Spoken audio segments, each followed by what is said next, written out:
Hi, this is Misty Burke, and I interviewed my school district superintendent, Dr. John Wyrick, and also my building principal, Mr. Shane Holtzman from Labette County High School, regarding the KISA system and where our district was in the process. Both of them reported that they had attended multiple workshops regarding the KISA process and the 5 R's at both the State Department and also through the Southeast Kansas Education Service Center over the past 2 years, as getting more information and how to help continue moving our district forward in the process. We are in year 2 of the process, and the district has been working to gather additional information beginning in December 2017. They had a committee that was made up of principals and the assistant principal from our 6 buildings. We have 5 K-8 buildings located in multiple communities that make up our school district, and then a centralized high school that has 9th through 12th grade. In addition to the 5 elementary building principals, the high school principal, there was the assistant principal from the high school, and then also our district superintendent and assistant superintendent that served on this committee, as well as a couple of representatives from our school board who served on it as well. There was an outside visiting team that was identified that included a curriculum director from Fort Scott School District in USD 234, and then also a district superintendent from Onega who served on this team. We also had Lisa Blair from the Southeast Kansas Education Service Center, who specializes in technology and STEM process, which is a high priority for our district. And then also a representative from Washburn Technical College, as we have over 21 career pathways in our career and tech ed programming. The outside visiting team came and visited on December 8th of 2017. That team was looking at what the district is doing in response to the foundations and the KISA elements. What they found in that process is our district does have a strong foundation with the multi-tiered systems of support, as well as assessments that have been identified at each of the grade levels, including DIBELS and Scholastic aptitude tests.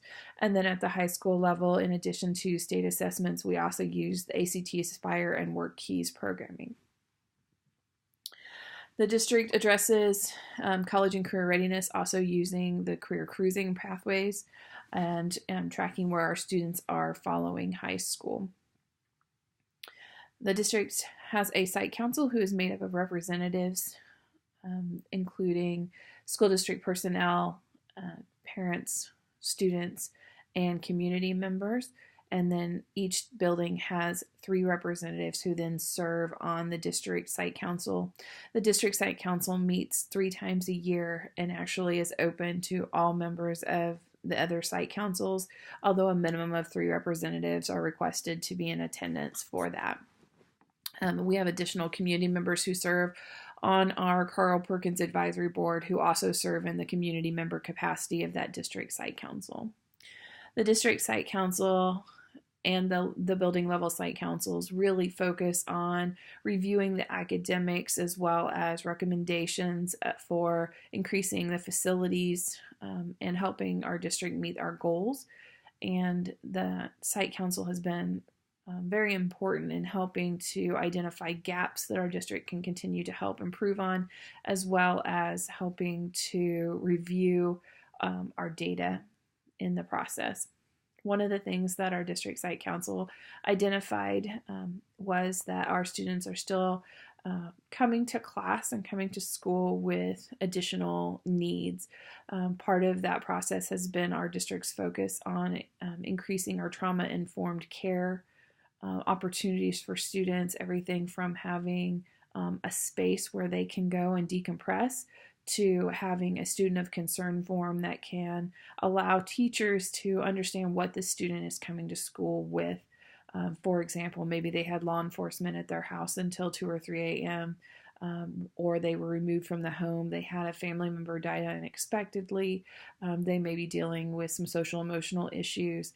These student of concern opportunities allow us to not necessarily release that accountability for that student, but to offer opportunities for learning in a different way, whether it be accessing things in a recorded lecture, having an additional time period in which to complete something, or having an alternate assignment if necessary.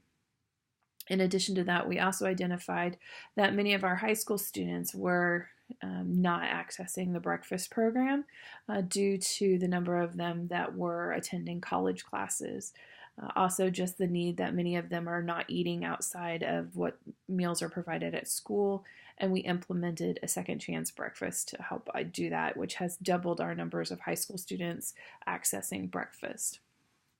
With the KESA process, we have identified as a district 2 major goals that are relevance and rigor.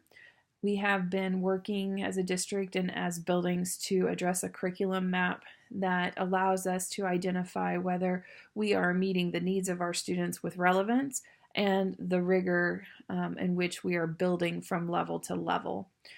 With the rigor component in our curriculum map, we're able to look to make sure that our skills, that we're not missing skill sets, and that we are advancing our students at each grade level, building on the skills that they should have gained, and advancing that opportunity. With relevance, we are looking at the content. How is that going to help them in pursuing their skills beyond high school? And in my role and in my planning for curriculum instruction, I teach psychology and career orientation, as well as act as the career advocate for students, helping them build the skills they need for success. My planning with the curriculum map was to ensure that as a part of the college and career pathway, that our staff are helping students identify and be fluid to know that if they have made exploration in an internship or have identified that they are changing from going into the workforce to maybe pursuing a certificate or a trade school, that we are changing the programming to meet their needs. And then also, if they are on the college pathway and move forward and identify that they're more geared towards trade school, military, or certificate programs, then they can be transitioned into my career orientation class that helps them. With the rigor and relevance piece, the relevance, we're also working on what's important, what skills do they need, making it relatable to them, helping them identify what forms they'll have to fill out for employment, how to complete their FAFSA forms for college orientation, then in moving into budgeting, taxes, and everyday life skills that they will need to know more about, including people skills and soft skills, how to be a better employee, how to communicate with your coworkers, and working on communication skills. The curriculum map has also allowed us to continue to explore rigor to make sure that our students are being taught at the level they need to be taught. For example, my courses are concurrent courses, so they are in conjunction with the local community college. My curriculum maps helped demonstrate that the content and the formatting in which I'm teaching my students is compatible with the rigor of what they would be experiencing on a college campus. Rigor plays a huge role in communicating that and to ensure students are getting the level that they need.